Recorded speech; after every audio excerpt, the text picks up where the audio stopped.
Hoy nos hablará de las lavanderas, que en francés es les blanchisseuses, porque se acuerdan que se lava la ropa para que se blanquee. Las lavanderas, la sociedad plantocrática antillana, laboratorio de la feminidad moderna. Elsa, estamos muy contentas de tenerte aquí, te agradecemos mucho que hayas aceptado nuestra invitación. Merci beaucoup, merci infiniment pour votre invitation, merci à l'UNAM, au Colegio de Mexico, au programme d'études sur le genre, à la chaire Simone de Beauvoir, à l'ambassade de France, qui ont permis que je sois là aujourd'hui. Et mes remerciements les plus chaleureux à Karine et Lucia pour leur accueil et leur gentillesse. Voilà. Je vais vous parler aujourd'hui le titre, Les blanchisseuses, la société plantocratique et comme laboratoire de la féminité moderne. Alors, peut-être juste pour introduire cette question, je vais principalement m'occuper du XVIIIe et du XIXe siècle, en me situant dans le contexte de la société plantocratique, c'est-à-dire dans les colonies françaises des Amériques.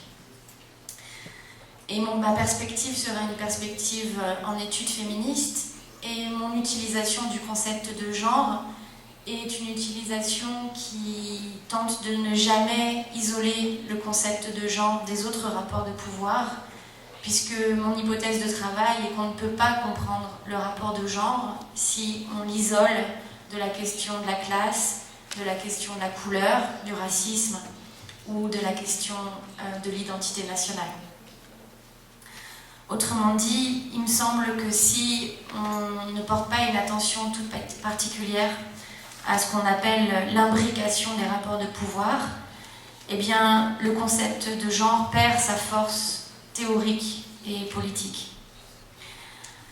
Alors, il me semble que parler de la société plantocratique française peut faire écho aussi dans un contexte de la zone, je dirais, et du continent américain, dans la mesure où je vais aussi utiliser un certain nombre de travaux, principalement anglophones, de théories féministes, et qui sont héritiers de ce qu'on appelle le Black Feminism.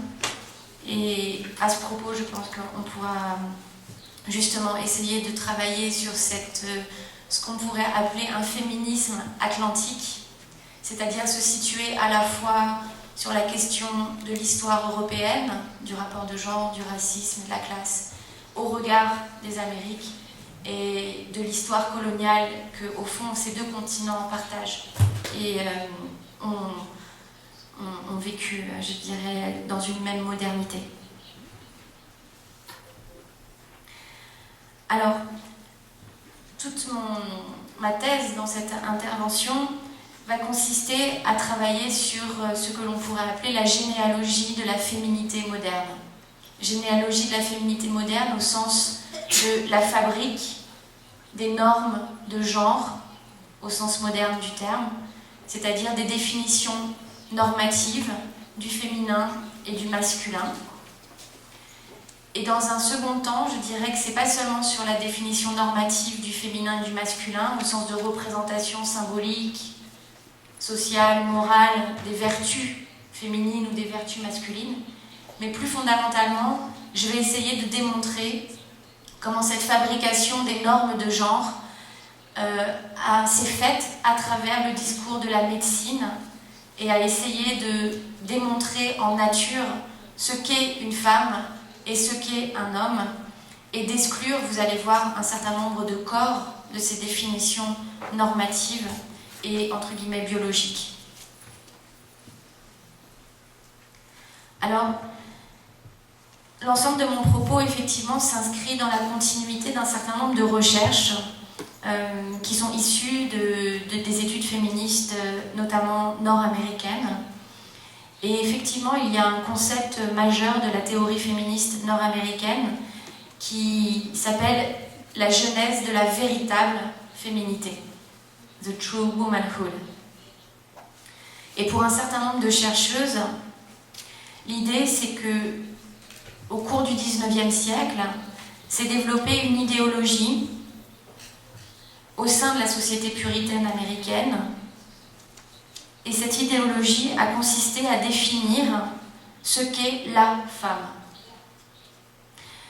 Et à partir de là, cette généalogie, ce qu'il faut comprendre, c'est qu'on n'a pas défini positivement ce qu'est la femme, mais qu'on a défini ce qu'était la femme et ses vertus cardinales à travers la stigmatisation de figures repoussoires de la féminité, c'est-à-dire de contre-modèles de la féminité. Si on se base sur la définition communément admise au XIXe siècle, soit en Europe, soit je pense dans la société, la jeune nation américaine, la définition de ce qu'est une femme passe par un certain nombre de vertus qui sont celles de la piété, de la pureté, de la soumission et de la domesticité, c'est-à-dire l'idée selon laquelle l'espace domestique devient le lieu même du pouvoir féminin.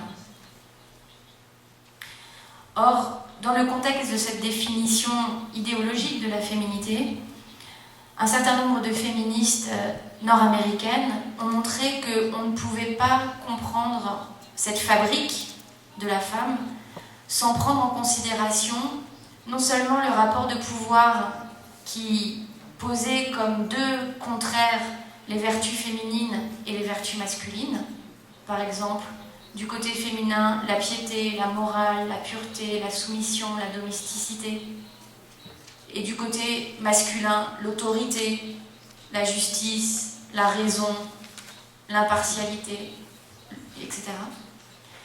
Donc il y a ce premier antagonisme, mais fondamentalement, cette définition de la féminité s'est également construite par rapport à des normes monstrueuses de féminité, principalement incarnées par les femmes noires,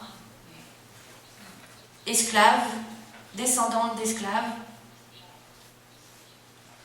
Et c'est par rapport à la façon dont on a racialisé le corps des femmes esclaves ou descendantes d'esclaves que l'on a pu, d'une certaine façon, prêter aux femmes blanches un certain nombre de vertus. Je prends l'exemple des rapports sociaux tels qu'ils se sont développés dans les États du sud des États-Unis, États racistes soumis au régime ségrégationniste. Et dans le contexte de l'idéologie ségrégationniste et des lois Jim Crow, depuis la fin du XIXe siècle jusqu'à la moitié du XXe siècle, les femmes blanches sont supposées incarner la véritable féminité, alors que les femmes esclaves ou descendantes d'esclaves, qui sont principalement employées au service des femmes blanches, sont définies comme des femmes lubriques, amorales, rustres et sales. Ainsi, pour définir cette véritable féminité, vous voyez bien qu'on a non seulement un travail en termes de domination de genre, mais fondamentalement, on a un travail en termes de domination de genre racialisée. La véritable féminité, elle est essentiellement blanche.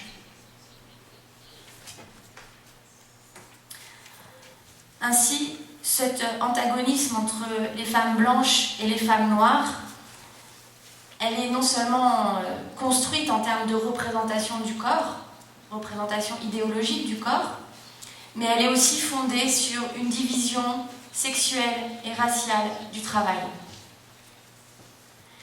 Ce qu'on a pu montrer, c'est que le fait que les femmes noires soient principalement employées à des tâches domestiques les plus rudes, donc tout ce qui va concerner la domesticité, la question évidemment du ménage, la question du linge, la question de la cuisine, la question de l'éducation des enfants, etc. Toutes ces tâches physiques, les plus physiques dans la division du travail domestique, sont effectuées par les domestiques noirs. Et les femmes blanches sont, elles, considérées comme les maîtresses de maison qui imposent cette division du travail à l'intérieur de l'espace privé.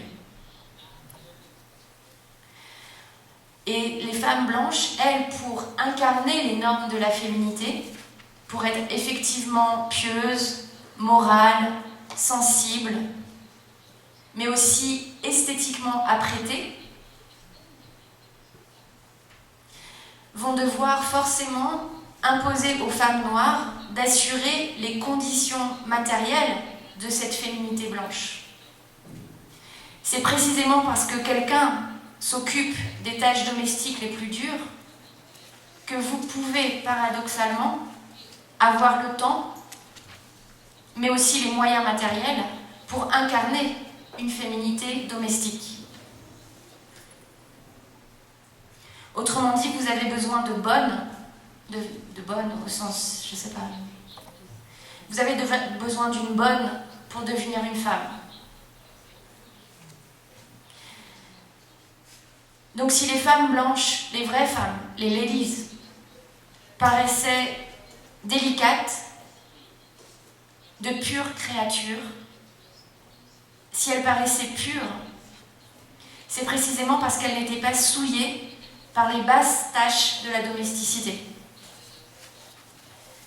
Et inversement, les servantes pouvaient, elles, être perçues comme physiquement plus fortes, et forcément, c'est le travail physique qui influençait aussi la construction du corps. Elles étaient donc perçues comme physiquement plus fortes, mais aussi sales, et considérées comme impures. À partir de là, ce qui m'a intéressée, donc à partir de ce travail, notamment des féministes nord-américaines, sur la division sexuelle et raciale du travail domestique et la production de cette féminité, je dirais, victorienne, cette féminité blanche, ce qui m'a intéressée, c'est de transposer ce raisonnement dans le contexte français et dans le contexte plantocratique, c'est-à-dire esclavagiste français. Il me semble que dès lors que l'on s'occupe de la question coloniale en France, il m'est apparu que, au moment de l'esclavage, au XVIIIe siècle, on assistait également à la production des normes de genre modernes en Europe, que cette production des normes de genre modernes en Europe était fondée sur la division du travail dans la société esclavagiste, mais que plus fondamentalement, et il me semble que ça avait été moins étudié justement par les théoriciennes nord-américaines, nous n'étions pas seulement à un niveau de représentation du corps, ou même de fabrique du corps, en termes de morale, de vertu, ou même de corps, mais on était même dans l'idée d'une fabrique du sexe biologique. Et donc tout mon propos aujourd'hui va être de vous montrer que le sexe biologique, mâle ou femelle, est lui-même un sexe blanc. Alors ma démonstration va se faire en 3 points. Je suis obligée de revenir un peu sur une histoire de la médecine pour pouvoir démontrer mon hypothèse. Je dirais que dans la société européenne, à l'âge classique, c'est-à-dire au XVIIe et XVIIIe siècle, que ce soit en France, que ce soit également en Angleterre, ou que ce soit en Espagne, qui sont parmi les 3 plus grandes nations coloniales, nous avons une histoire de la médecine relativement commune et proche. Et dans ces 3 nations, d'un point de vue médical et anthropologique, on pense d'abord la différence entre les hommes sur la base de la théorie des tempéraments. Le tempérament, qu'est-ce que c'est ? C'est l'idée selon laquelle le corps des individus est physiologiquement et anatomiquement défini en fonction des humeurs qui composent le corps. Et vous avez 4 humeurs cardinales. Le tempérament sanguin, qui correspond à l'humeur définie comme le sang. Le tempérament flegmatique, qui est défini par rapport à l'humeur qui s'appelle le flegme. Le tempérament colérique, qui est défini par rapport à la bile. Et le tempérament mélancolique, qui est défini par rapport à la bile noire. Autrement dit, jusqu'au XIXe siècle, et je dirais même jusqu'à la fin du XIXe siècle, pour la médecine, on considère que le corps est composé de 4 fluides. La bile noire, le flegme et le sang. Et pourquoi cette considération est si pérenne dans l'histoire de la médecine? Parce que tout ce que l'on définit comme une maladie est visible par le fait que lorsque vous êtes malade, on considère que l'une des 4 humeurs est en excès dans votre corps. Si vous vomissez, il s'agit de la bile. Si vous pleurez ou si vous avez des miasmes, il s'agit du flegme. Si vous saignez, si vous avez des hémorroïdes, si vous avez des blessures qui s'infectent, il s'agit du sang. Et plus problématiquement, en ce qui concerne la bile noire, certes, on ne l'a jamais vue, mais elle constitue quand même l'une des humeurs que l'on définit comme la plus pathogène. Et vous voyez comment cette théorie des humeurs peut être constitutive et même peut rendre possible l'exercice de la médecine. C'est-à-dire que pour les médecins, la théorie des humeurs permet justement le geste thérapeutique. Si vous êtes malade, je vais voir le problème, puisque je vais voir l'humeur qui est en excès. Je vais donc essayer en tant que médecin de rétablir l'équilibre entre les 4 humeurs de votre corps.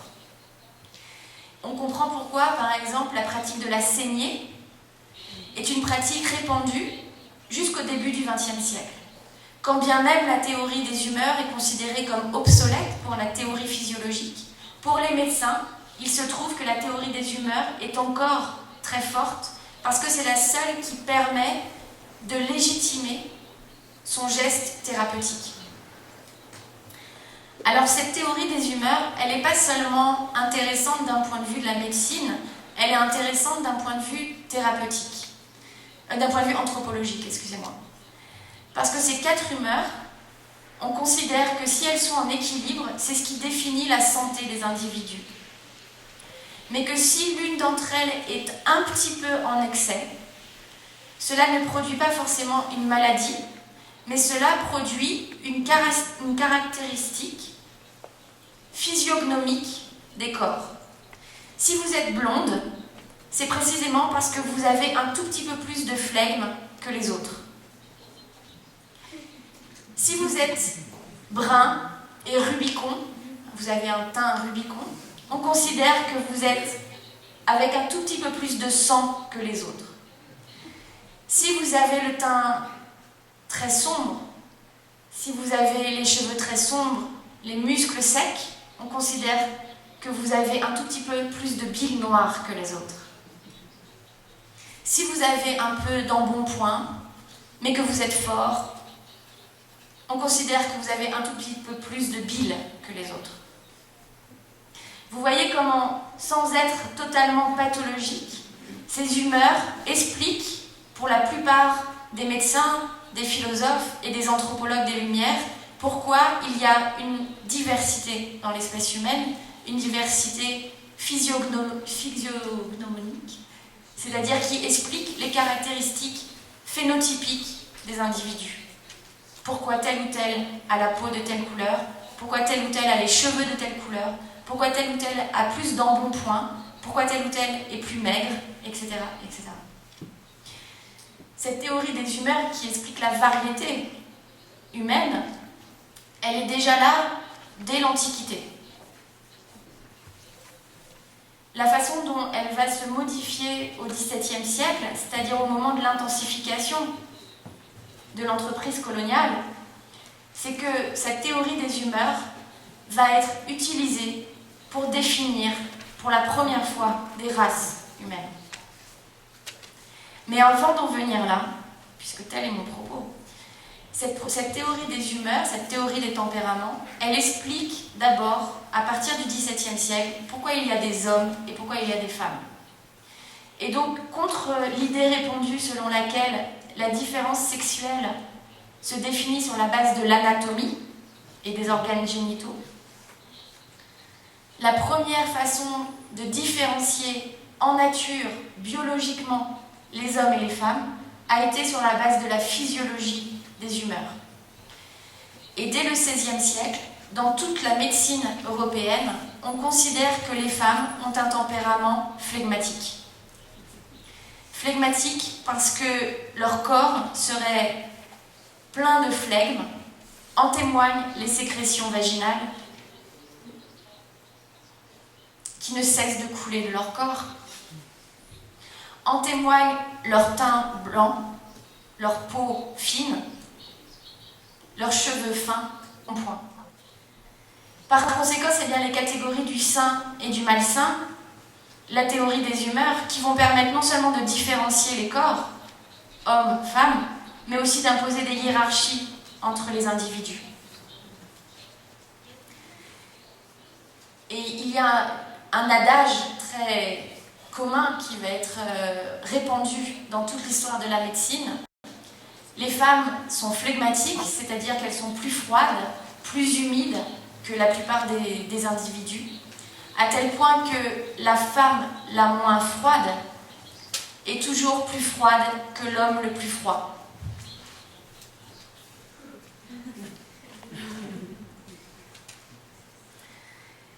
Et évidemment, le tempérament considéré comme le plus fort, le plus sain, le plus beau, le plus intelligent, est le tempérament sanguin.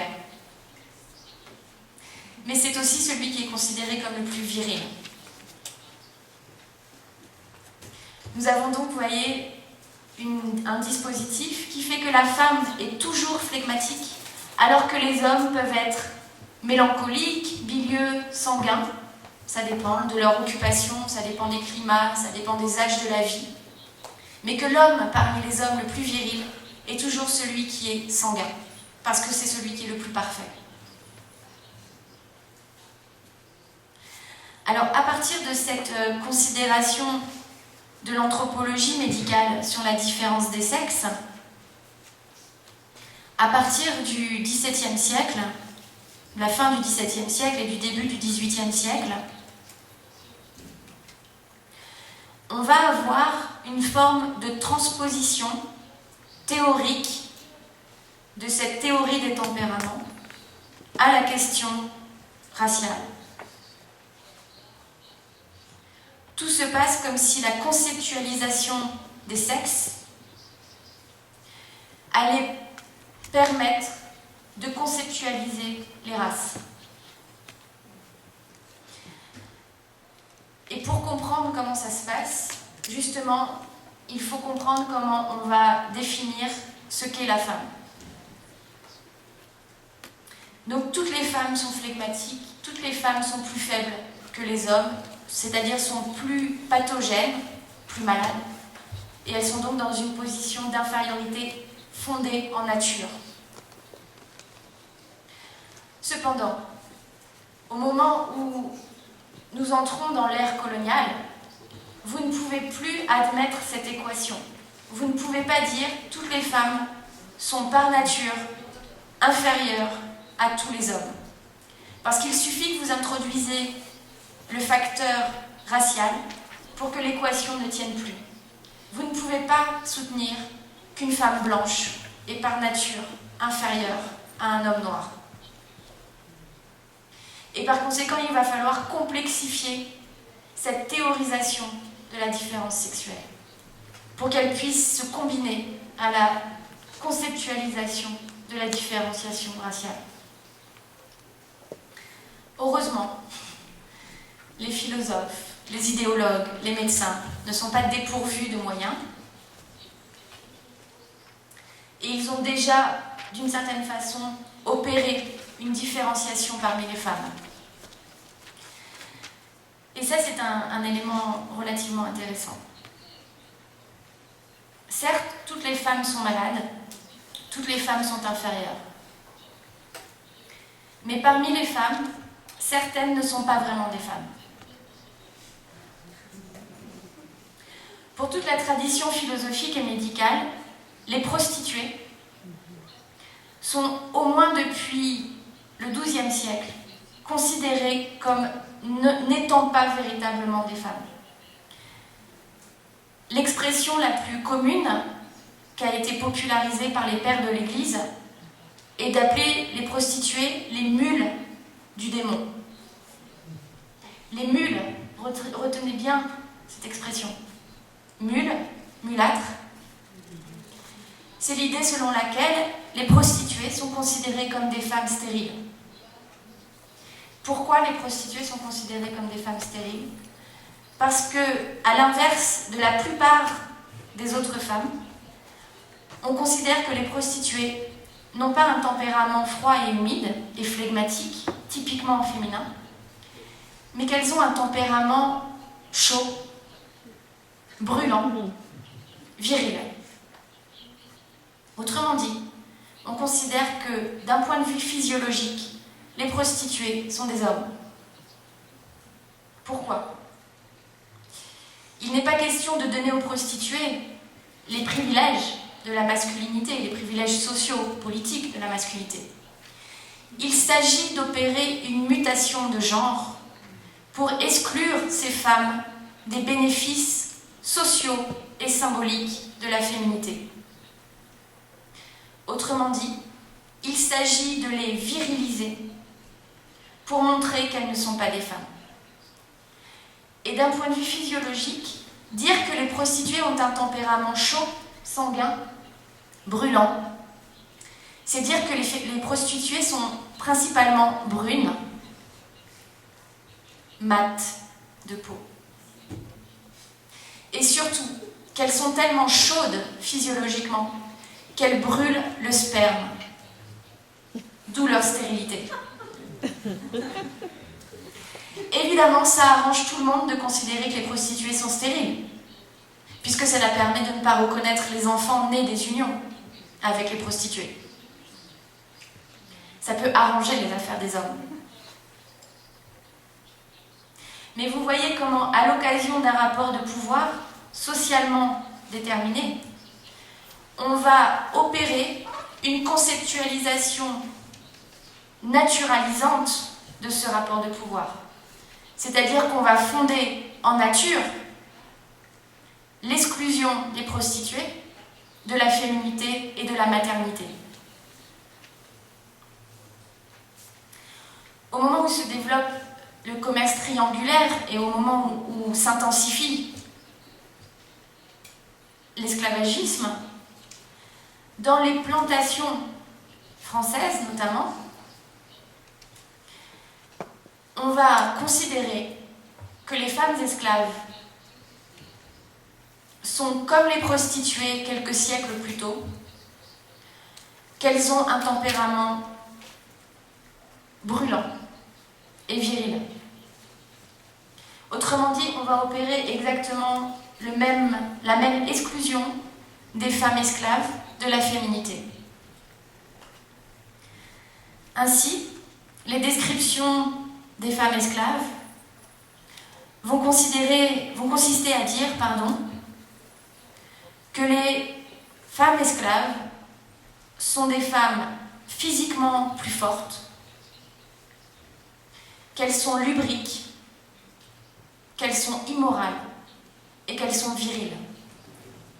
Là encore, on s'appuie sur une division du travail servile qui s'appuie sur l'idée selon laquelle, dans les plantations, il n'y a pas véritablement de division sexuelle du travail. Les femmes esclaves sont certes en minorité par rapport aux hommes esclaves, mais elles sont assignées aux mêmes travaux, notamment dans les champs de canne à sucre. Elles sont assignées aux mêmes rations alimentaires. Elles sont assignées aux mêmes châtiments. c'est que les planteurs considèrent qu'il n'y a pas de véritable différenciation sexuelle chez les esclaves. Mais vous voyez comment cette division du travail va, d'un point de vue phénoménologique, impliquer une certaine indistinction des corps. Et les médecins vont renchérir sur cette division sexuelle du travail et vont fonder l'exclusion des femmes noires de la féminité. On va considérer qu'elles ont un naturel brûlant, qu'elles sont moins fécondes que les femmes blanches, voire qu'elles sont stériles. Ainsi, évidemment, ça arrange d'autant plus les planteurs que la pratique des viols quasi systématiques des femmes esclaves est dans les plantations françaises une pratique largement répandue. Et là, il est intéressant de montrer comment une réalité empirique, les viols systématiques des femmes esclaves, peut être totalement déformée et relue à l'aune d'une idéologie qui est la stérilité des femmes esclaves. Et quand bien même il y aurait des enfants nés des unions, et évidemment il y a des enfants nés des unions, les métis, ces métis sont considérés et appelés comme mulâtres, c'est-à-dire comme des enfants stériles. Mais vous voyez que l'idée de mulâtre, c'est prioritairement l'idée selon laquelle il s'agit d'enfants nés de femmes au tempérament brûlant. Et ce n'est que bien plus tard, à l'aune du darwinisme et des théories de l'évolution, que se posera la question de la stérilité des enfants nés de deux sous-races ou espèces différentes. Mais l'histoire du mulâtre, c'est avant tout l'idée de la stérilité des femmes noires du fait de leur tempérament sanguin.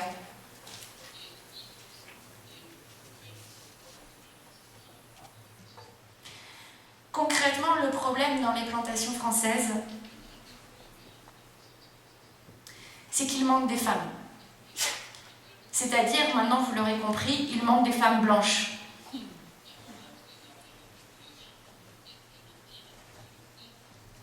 À la fin du XVIIe siècle, le royaume de France va proposer un programme de peuplement des colonies françaises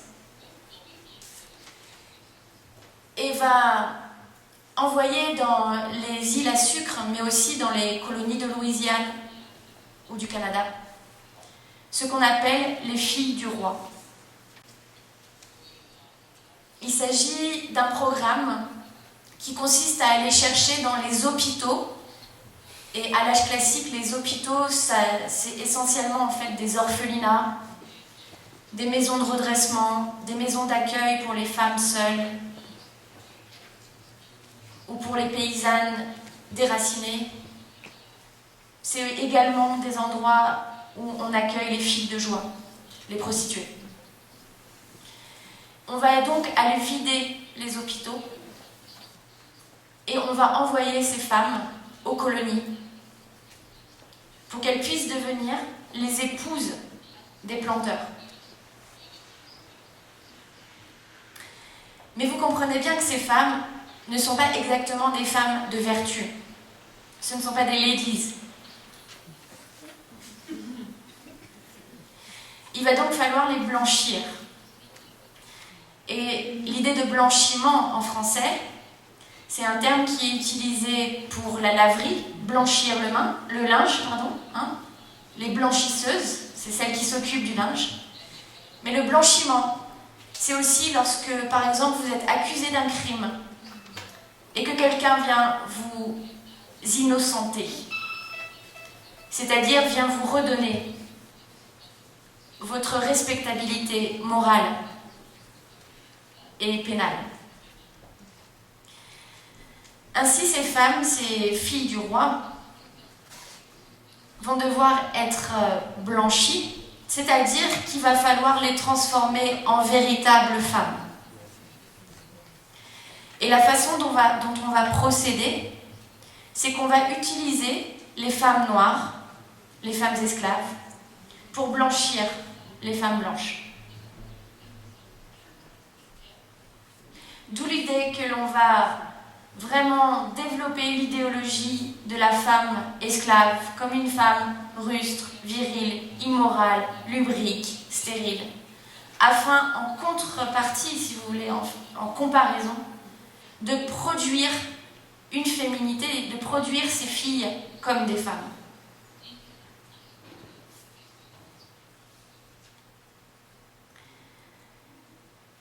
Je vous passe les détails sur la façon dont concrètement on va opérer, mais le point sur lequel je voudrais insister, c'est que, encore une fois, il ne s'agit pas d'un processus symbolique. Il s'agit d'une conceptualisation anthropologique et médicale qui va prendre pour cible les corps pour les transformer en corps racisés, racialisés. On a donc une même matrice pour comprendre le sexe et la race. La racialisation des unes va produire la sexuation des autres. Noircir les femmes esclaves permet d'attribuer aux femmes européennes une féminité. Alors que se passe-t-il pour les hommes ? Tout à l'heure, je vous ai parlé d'un concept que j'utilise pour comprendre ce processus, qui est le concept de mutation de genre. Cette mutation de genre, vous voyez qu'elle consiste par exemple à viriliser les unes pour féminiser les autres. Dans le cadre de la masculinité, communément et de prime abord, on considère que l'idéologie coloniale a consisté à bestialiser les hommes esclaves.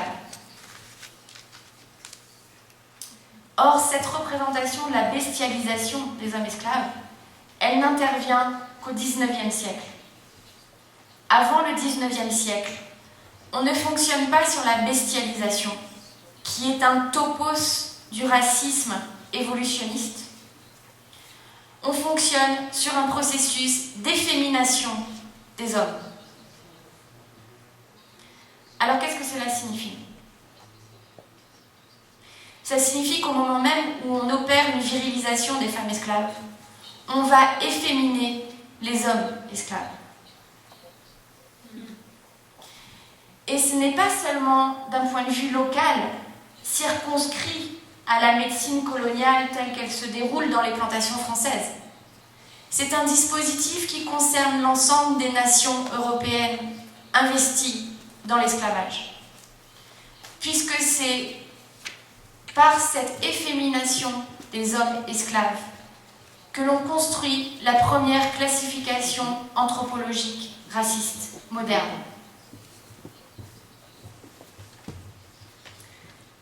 Je vais prendre deux exemples. Je sais que pour le contexte hispanophone, c'est un tout petit peu antérieur. Mais en ce qui concerne le contexte francophone, la première occurrence du terme « race » en un sens moderne, désignant non plus une famille ou un blason, on parle par exemple de la race noble en France, mais la race définie en un sens qui est un endodéterminisme, c'est-à-dire un déterminisme interne au corps qui produit une racialisation. C'est-à-dire que la variété des hommes n'est plus définie par rapport au climat, n'est plus définie par rapport aux mœurs, n'est plus définie par rapport à la géographie, mais que la variété parmi les hommes est définie en fonction d'un principe d'endodétermination, qui est la race. C'est ça la définition du racisme moderne. À la fin du XVIIe siècle, la première occurrence du terme « race » en français, c'est 1683. Et c'est un auteur qui écrit anonymement dans le journal des savants et qui va expliquer qu'en raison du mouvement des populations liées aux migrations, aux colonies, au développement des colonies, il faut trouver un principe pour différencier les hommes, puisqu'on ne peut plus dire tel homme est français, par exemple, puisqu'on ne sait pas, puisqu'il peut se déplacer de la France, et donc le critère géographique n'est plus pertinent. Et cet auteur va considérer que le meilleur critère pour savoir qui est cet homme est un critère fondé sur le tempérament ou la race. Et cet auteur, qui s'appelle Bernier, va montrer qu'il y a 5 groupes, où il y a 5 tempéraments parmi l'espèce humaine.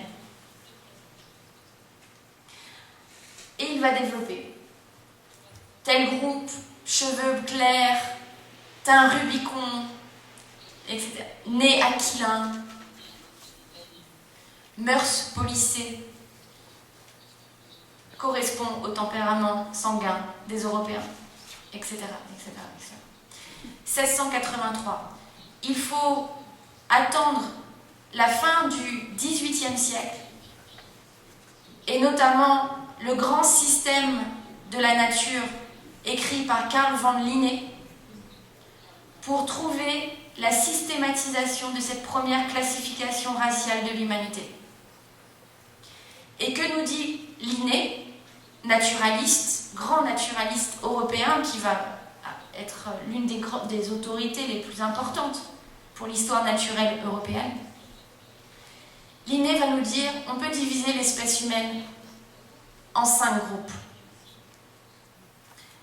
Les premiers sont les Européens, ils ont un tempérament sanguin. Les seconds sont les Asiatiques, ils ont un tempérament colérique. Les troisièmes sont les Américains, au sens de Indiens américains. Ils sont mélancoliques. Et d'ailleurs, c'est parce qu'ils sont mélancoliques, nous expliquerons ensuite d'autres naturalistes racistes. C'est-à-dire, c'est parce qu'ils ont un tempérament mélancolique et considéré comme pathogène qu'ils ont disparu. Physiologiquement, ils devaient mourir de maladie. Et enfin, les Africains sont définis d'un tempérament flegmatique. Et Linné nous dit corps particulièrement efféminé, tempérament pathogène. Les Africains sont flegmatiques, c'est-à-dire émasculés.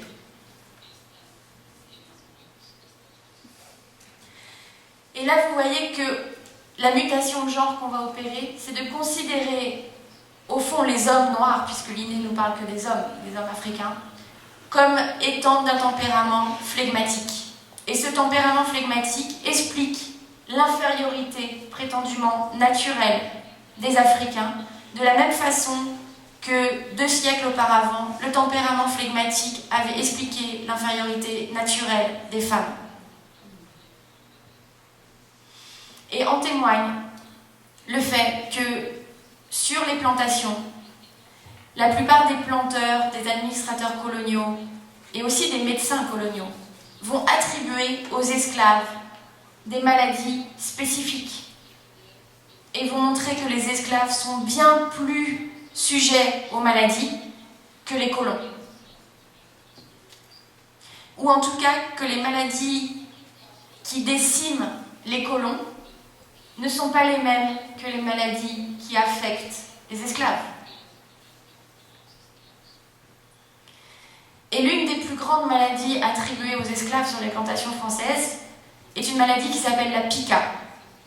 Et on la retrouve aussi dans la médecine coloniale espagnole, on la retrouve sur les plantations anglaises, etc. La pica, ça consiste à manger de la terre. C'est-à-dire, c'est une maladie qui affecte le goût et la nutrition et qui témoigne d'une dépravation du goût. De fait, les historiens de la médecine ont montré que la pica était due à une carence en fer et qu'elle provoquait des délires et des actions insensées, mais comme dans le fait de manger de la terre, en fait, c'est aussi un instinct de survie puisqu'on peut retrouver du fer dans la terre. Mais pour les colons et les médecins de l'époque, la pica, c'est la maladie des esclaves par excellence. Or, la pica, c'est une maladie qui est décrite par les médecins européens depuis un siècle et qui est une maladie typiquement féminine. Et qu'il s'agit d'une des premières compréhensions, finalement, de phénomènes d'anorexie ou de dépravation du goût. Ce sont les jeunes filles qui sont malades de pica, les jeunes filles hystériques qui ne mangent plus, mais qui se jettent sur la terre et qui la mangent. Et donc vous voyez bien que cette hystéricisation, je ne sais pas, rendre les esclaves hystériques, c'est les féminiser d'autant plus. Dernier élément important par rapport à l'idée selon laquelle les esclaves ont un tempérament flegmatique, on va avoir des considérations sur leurs organes génitaux et sur leur fécondité. On va considérer que les esclaves les hommes sont moins féconds. Et vous voyez là comment insidieusement, en considérant que les hommes esclaves sont moins féconds, c'est-à-dire moins virils, et que les femmes esclaves, elles, sont lubriques, on va justifier le fait que seuls les hommes blancs peuvent satisfaire sexuellement les femmes esclaves. On va donc dire que ce sont les femmes esclaves qui, insatisfaites sexuellement, recherchent le commerce sexuel avec les hommes blancs et que c'est bien la preuve que les hommes blancs ont plus de virilité que les esclaves.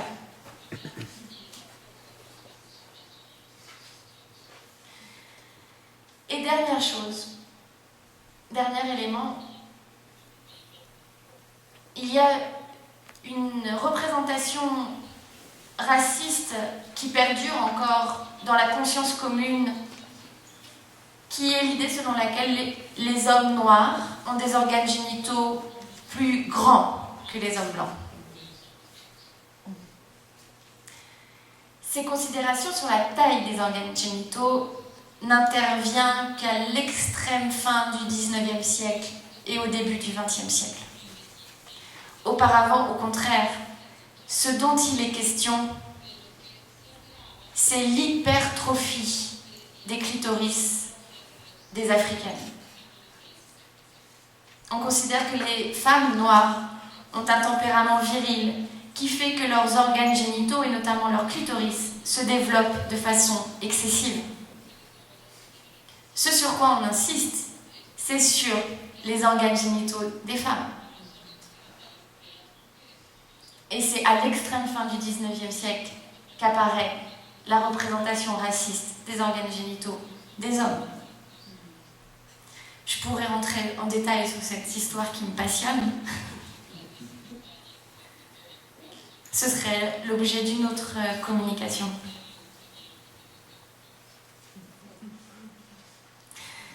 Alors pour conclure, on a plusieurs éléments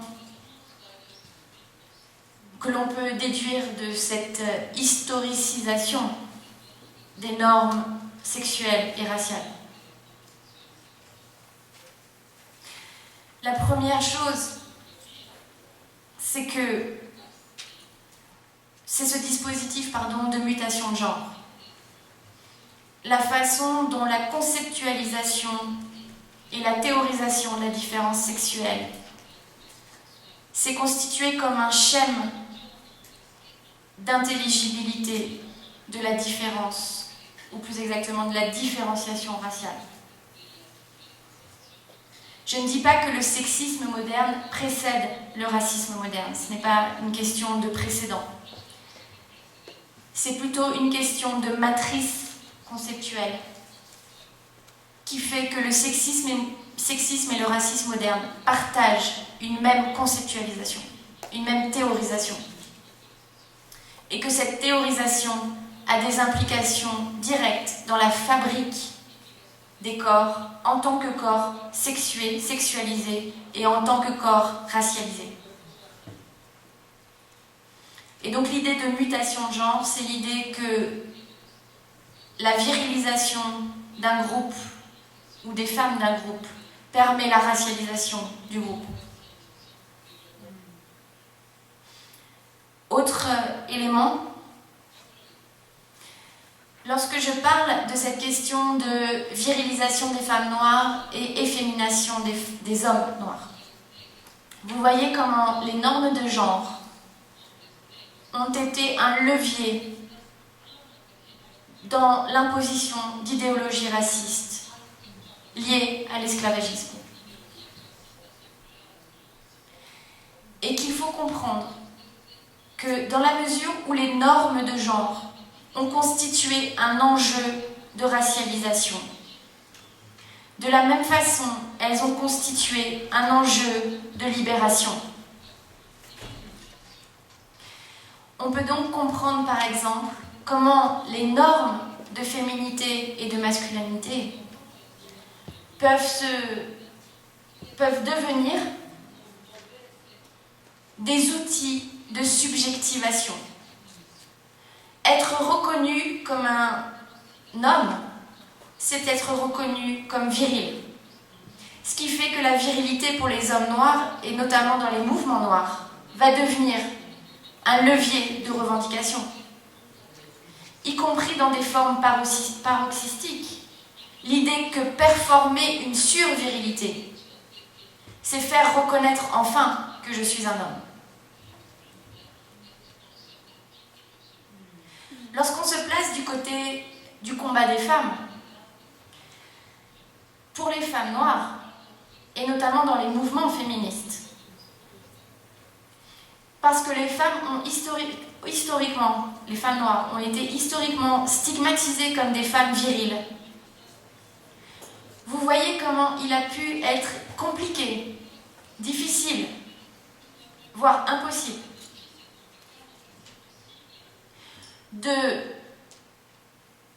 devenir sujet, c'est-à-dire exprimer une puissance d'agir, exercer un pouvoir, sans être constamment renvoyé au stéréotype de la femme noire virile. C'est-à-dire que dès qu'une femme noire devient sujet de pouvoir, on la renvoie à sa monstruosité de genre, c'est-à-dire à sa race. Donc dans toute la tradition du féminisme caribéen, africain-américain, nous avons dû reconceptualiser, repenser, réexpérimenter ce que pouvait signifier avoir du pouvoir,